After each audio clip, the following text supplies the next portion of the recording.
Hello दोस्तों, स्वागत है आप सभी का इंस्पायर साइंस क्लास के इस यूट्यूब चैनल पर। आइए शुरू करते हैं आज फिर एक बार अपने उस टॉपिक को जो हमने शुरू किया था। टॉपिक में हमारा जो अगला इसमें जो हम पढ़ेंगे अणुसंख्य गुणधर्म में, वो हमारा टॉपिक होगा परासरण और क्या होता है परासरण दाब। हम इसकी चर्चा करेंगे, तो आइए शुरू करते हैं। आइए देखिए, तो सबसे पहली चीज़ हम ये जानेंगे कि क्या होता है परासरण, ठीक है, क्या होता है ऑस्मोसिस, और उसके बाद हम ये जानेंगे कि क्या होता है परासरण दाब। और बिल्कुल आप बने रहिए मेरे साथ और डेराइव करेंगे एक ऐसे फार्मूले को जो आप उपयोग करेंगे विभिन्न प्रकार की प्रॉब्लम्स को सॉल्व करने के लिए। तो आइए शुरू करते हैं। देखिए, यहाँ पर हमने एक डायग्राम आपको दिखाया है।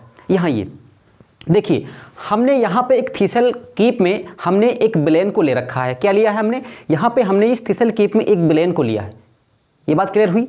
और यहाँ पर हमने इस बीकर में एक विलायक को, किसी शुद्ध जल को हमने यहाँ पे भर दिया। इसमें एक विलायक है और इसमें एक विलेन है, ठीक है। अब ध्यान दीजिए, जब हम अब पहले ध्यान दीजिए कि ये जो विलेन यहाँ पे रखा गया है ये सांद्र विलेन है। कैसा है? सांद्र विलेन है। अच्छा, यहाँ पे जो विलायक लिया गया है, इस विलायक की जगह पर हम एक विलेन को भी ले सकते हैं, लेकिन वो विलेन सांद्र नहीं होना चाहिए। वो कैसा हो? वो तनु विलेन हो। कैसा हो? तनु विलेन हो। तभी हम यहाँ पे आपको उस प्रक्रिया को दिखा पाएंगे जिसका नाम है क्या? जिसका नाम है परासरण। क्या नाम है? परासरण नाम है। तो देखिए, ये जो विलेन है अधिक सांद्र है, या फिर ये जो हमारा विलायक है, अगर ये विलेन है तो तनु होना चाहिए। अब देखिए ध्यान से, इसमें जो हमने यहाँ पे विलायक को ले रखा है, सॉल्वेंट को, एक ऐसी प्रक्रिया जिसके कारण यहाँ जो विलायक के कण हैं, कौन? विलायक के जो कण हैं वो इस विलेन में, जो हमने थीसल कीप में ले रखा है, इस विलेन में अगर विलायक के कण इस थीसल कीप में किसी झिल्ली से होकर के, किसी ऐसे छिद्र से होकर के इस थीसल कीप में जाएं और उसमें मौजूद विलेन को तनु कर दें। क्या कर दें? तनु कर दें। या फिर उसमें उपस्थित विलेन में जो विलायक हैं उसकी जो है मात्रा को बढ़ा दें। अब ध्यान सुनिए, इस प्रक्रिया को सुनिए। यहाँ पे देखिएगा, यहाँ पे हमने एक यूज किया है, एक प्रयोग किया है SPM, जिसे बोलते हैं अर्धपारगम्य झिल्ली। अर्धपारगम्य झिल्ली, तो विलायक के जो कण होंगे इसी अर्धपारगम्य झिल्ली से होकर के गमन करेंगे अधिक सांद्र विलेन की ओर, कम सांद्र विलेन की तरफ से। अच्छा, ध्यान दीजिए, इस अर्धपारगम्य झिल्ली से होकर के इस विलेन, ये आप विलेन या विलायक कुछ भी ले सकते हैं, इसकी चिंता आप ना करिए, ठीक है। तो इस तनु विलेन से या इस विलायक से होकर के निकल करके कहाँ जाएंगे? विलायक के कण थीसल कीप में जाएंगे, जिसमें एक रखा हुआ है सांद्र विलेन। अब यहाँ पे विलायक के जो कण बढ़ेंगे तो ये विलेन धीरे धीरे इसमें जो है ऊपर की ओर बढ़ना स्टार्ट हो जाएगा। क्यों होगा? क्योंकि यहाँ पे विलायक के कण इसमें जाएंगे तो इसमें मौजूद विलेन का जो है आपका आयतन बढ़ेगा, और इस वजह से ये धीरे धीरे ऊपर की ओर बढ़ना शुरू हो जाएगा। अब ये जब धीरे धीरे ऊपर की ओर बढ़ेगा तो ये कम से कम कुछ ऊंचाई तक जाएगा ना। तो देखिए, यहाँ पे मान लीजिए कि H ऊंचाई तक ये गया। कहाँ तक गया? H ऊंचाई तक ये गया। अगर इसकी ऊंचाई H है तो इसके ऊपर एक प्रेशर लगेगा। क्या लगेगा? एक प्रेशर लगेगा। और ये जो प्रेशर है, इस प्रेशर को हम दिखाते हैं पाई से। किसे दिखाते हैं? पाई से दिखाते हैं। और पाई बराबर होता है H रो G। यहाँ पे रो क्या है? रो है इस विलेन का, इस द्रव का डेंसिटी। क्या है? डेंसिटी है। इसकी चर्चा अभी हम आगे फिर से करेंगे। पहले हम इस परासरण की परिभाषा को सुनिए। देखिए, विलायक के कणों का अर्धपारगम्य झिल्ली से होकर के अधिक सांद्र विलेन की ओर गमन ही कहलाता है परासरण। इस बात को एक बार मैंने यहाँ पे लिख कर रखा है, इसको समझिए। देखिए, विलायक के कणों का अर्धपारगम्य झिल्ली से होकर कम सांद्र विलेन से अधिक सांद्र विलेन की ओर गमन कहलाता है परासरण कहलाता है, ठीक है। ये जो आपका यहाँ पे विलेन है, जो तनु है, ये आपका शुद्ध विलायक भी हो सकता है या फिर तनु विलेन भी हो सकता है, इसकी चिंता ना करिए, ठीक है। अब आइए देखिए, हमने यहाँ पे समझ लिया कि क्या होता है परासरण। आइए अब देखिए कि क्या होता है परासरण दाब। क्या होता है परासरण दाब, इसकी चर्चा करते हैं। अब देखिए, यहाँ पे परासरण हो रहा है। अच्छा, अब इसको छोड़िए, इसको देखिए। यहाँ देखिए, आपके सामने दो विलेन यहाँ पर है, या फिर ये समझिए कि एक विलेन है, एक विलायक है। इसकी जगह पर आप एक तनु विलेन भी ले सकते हैं। बात क्लियर हुई? तो देखिए, यहाँ पे एक विलेन है, एक क्या? एक विलायक है। इसमें यानी कि इस विलेन में विलय और विलायक दोनों होगा, क्योंकि आप जानते हैं किसी भी विलेन को बनाने के लिए विलय और विलायक दोनों की आवश्यकता पड़ती है, ठीक है।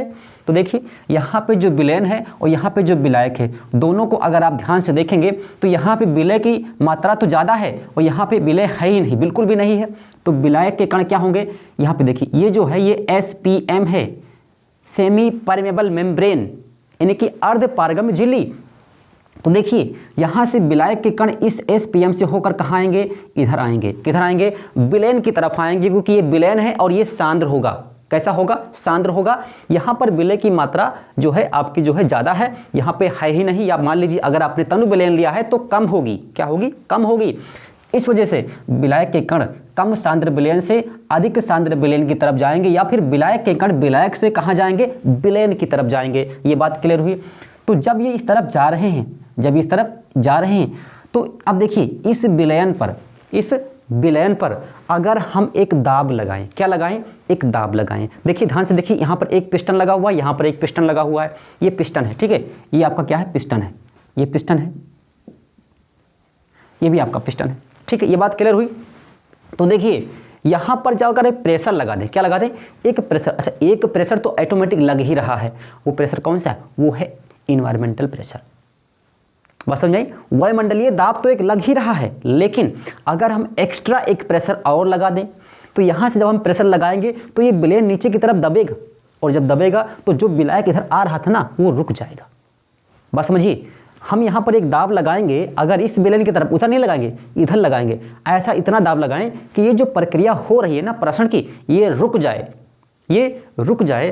तो उसी दाब को हम कहेंगे क्या, उसी दाब को हम कहेंगे परासरण दाब। क्या कहेंगे, उसी को हम कहेंगे परासरण दाब। एक ऐसा दाब जिसको हम विलयन की तरफ लगाएं और उसके कारण से परासरण की क्रिया रुक जाए, तो उसी को कहेंगे क्या, उसी को कहेंगे परासरण दाब, उसी को कहेंगे हम परासरण दाब। इसको पढ़ लीजिए। देखिए यहाँ देखिए ऑस्मोटिक प्रेशर की बात करते हैं परासरण की प्रक्रिया में, ठीक है, ये बात क्लियर हो रही है।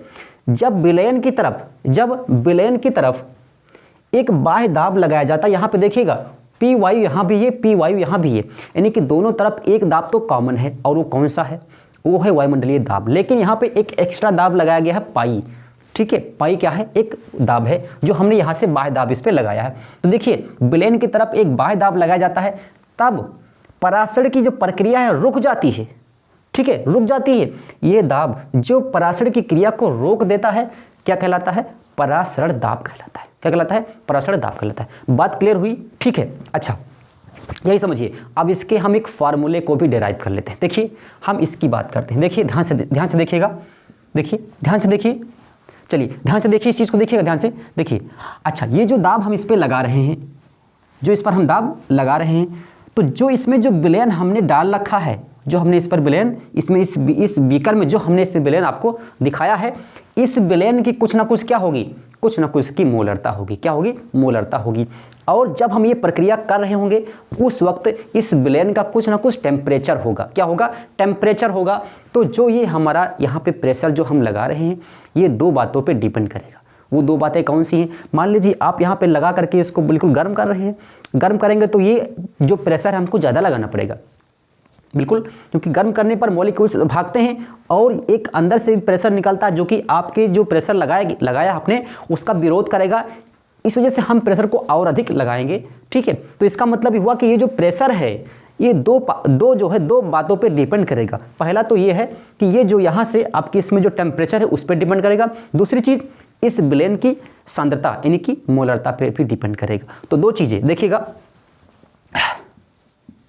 यह दाब का मतलब किसकी बात कर रहे हैं, परासरण दाब की बात कर रहे हैं। परासरण दाब दिए गए ताप पर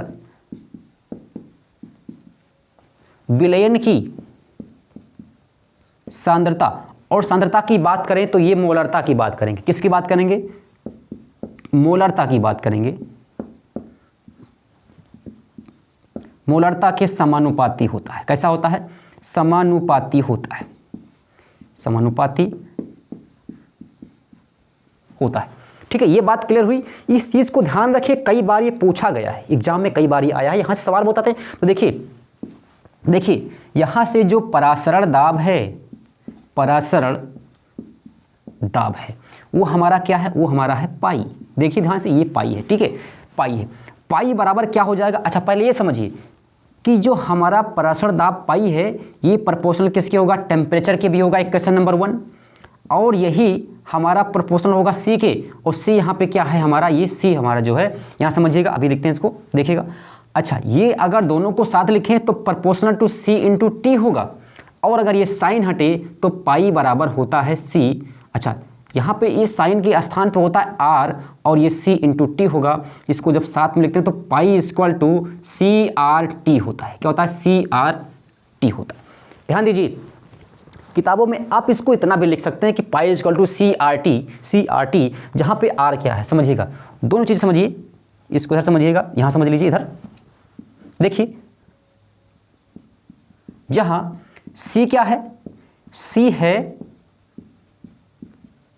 विलयन की सांद्रता, विलयन की सांद्रता, और ये सांद्रता किसमें है, मोलरता में है। किसमें है, मोलरता में है, ये बात ध्यान रखिएगा, ठीक है, मोलरता में है। अच्छा यहाँ पे जो आर है ये है गैस स्थिरांक, ये क्या है, गैस स्थिरांक है, ये गैस स्थिरांक। इसकी मात्रा की बात कर लेते हैं, इसकी मात्रा के साथ इसकी वैल्यू को भी देख लेते हैं। आर इक्वल टू होता है 8.314 जूल पर मोल केल्विन, ठीक है, ये इसका जो ये इसका वैल्यू होता है, ठीक है, इसका वैल्यू होता है। ये वैल्यू आपको याद रखनी, सवाल लगाने के लिए ये वैल्यू आपको याद रखना पड़ेगा।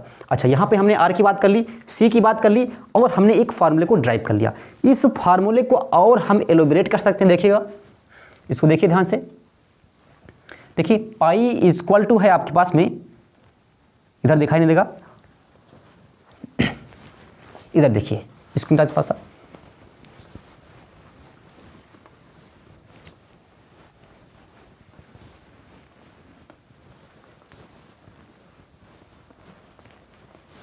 ध्यान से देखिए, हम इस फार्मूले को और थोड़ा सा एलोबरेट करते हैं। Pi equal to C R T आपके पास में है, क्या है, pi equal to C R T, जहां पर आप देखिए सी है मोलरता, क्या है, मोलरता, और आप जानते हैं कि मोलरता को कैपिटल एम से दिखाते हैं, किससे, कैपिटल एम से दिखाते हैं, और मोलरता बराबर होता है विलय के मोल बटे विलयन का आयतन लीटर में। किसमें, लीटर में होता है, किसमें, लीटर में होता है, इसको आप लिख सकते हैं लीटर में, ठीक है। अब ध्यान दीजिए, अगर आप सी के स्थान पे या सी के स्थान पे, अच्छा यहाँ पे सी लिखा है, आप इसमें कंफ्यूज मत होइएगा, ठीक है। आप इसको जो है इसको आप लिख सकते हैं pi equal to M R T भी लिख सकते हैं, कोई भी आपका ये गलत नहीं होगा, कोई भी इसको काट नहीं सकता, ठीक है।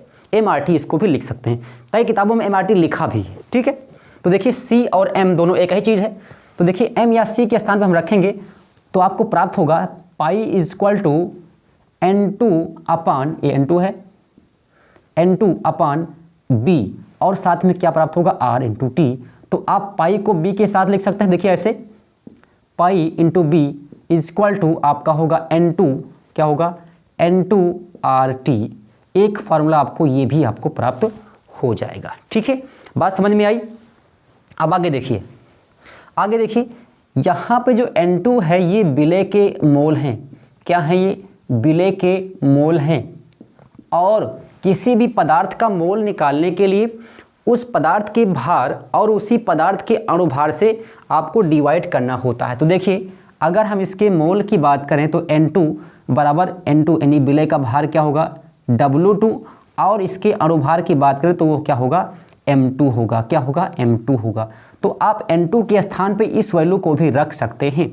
तो देखिए हम इसको पुनः लिखते हैं, तो देखिएगा, या pi into B equal to होगा आपका W2 अपान M2 R इंटू टी।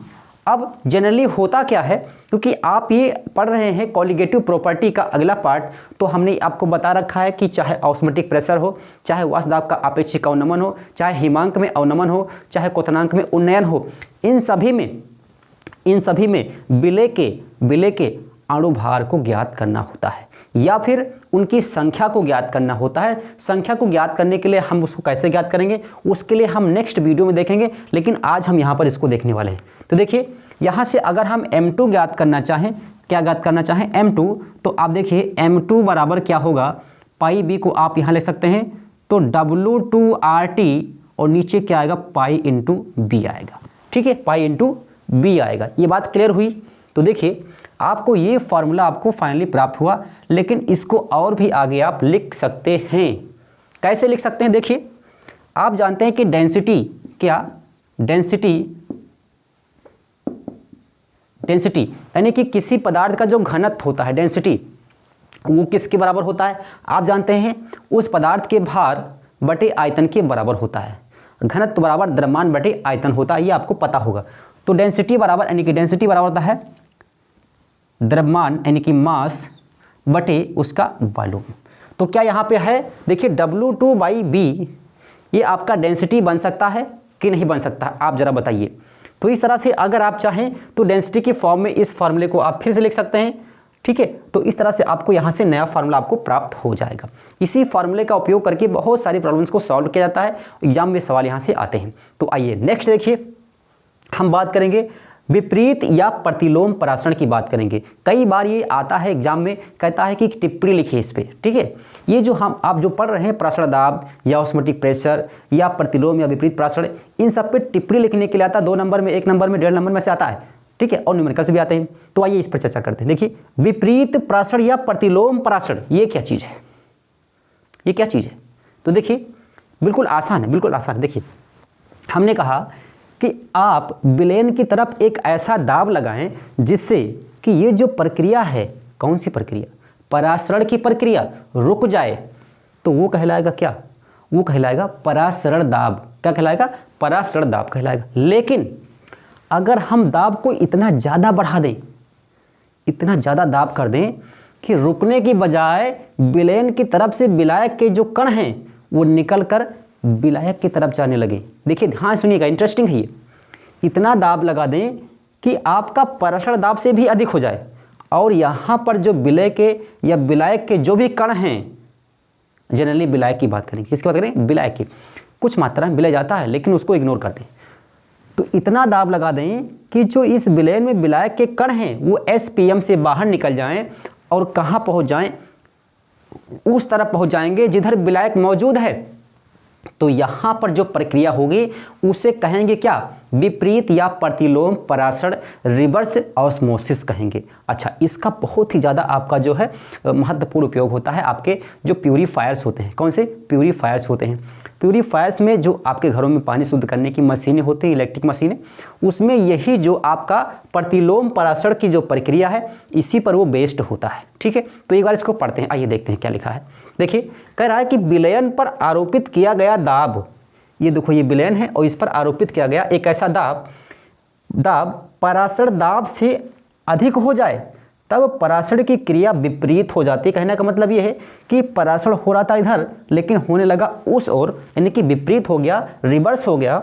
ठीक है, हो जाती है और शुद्ध विलायक SPM से होकर के बाहर आ जाता है। बाहर का मतलब कि विलायक की तरफ चला जाता है। ठीक है, ये घटना कहलाती है विपरीत परासरण। क्या कहलाती है, विपरीत परासरण कहलाती है। तो बताइए कि ये बात आपको समझ में आई या नहीं आई। एक बात आप यहाँ पे और समझिए। अच्छा, मान लीजिए आपके पास में 2 विलयन है। कैसे हैं, 2 विलयन है और एक ही टेम्परेचर पे रखे हुए हैं। कहाँ पे रखे हैं, दोनों विलयन के लिए एक ही टेम्परेचर है। तो क्या होगा, देखिए अगर 2 विलयन है, उन दोनों पे प्रेशर भी समान लग रहा है और एक ही टेम्परेचर है, तो दोनों विलयन कहलाएंगे समपरासरी विलयन। क्या कहलाएंगे, समपरासरी विलयन कहलाएंगे। तो दिए गए किसी एक ही टेम्परेचर पे और दिए गए किसी एक ही प्रेशर पे, वहाँ पे जो भी आपका विलयन होगा वो कहलाएगा समपरासरी विलयन। ठीक है, तो ठीक है, मुझे उम्मीद है कि ये टॉपिक आपको बिल्कुल क्लियर हो गया होगा और बिल्कुल आपको समझ में आया होगा। तो ठीक है, आप वीडियो को देखिए, शेयर करिए और सब्सक्राइब करिए इस चैनल को। मिलते हैं नेक्स्ट क्लास में और समाप्त करते हैं इस चैप्टर के अंतिम टॉपिक के साथ में। ठीक है, धन्यवाद।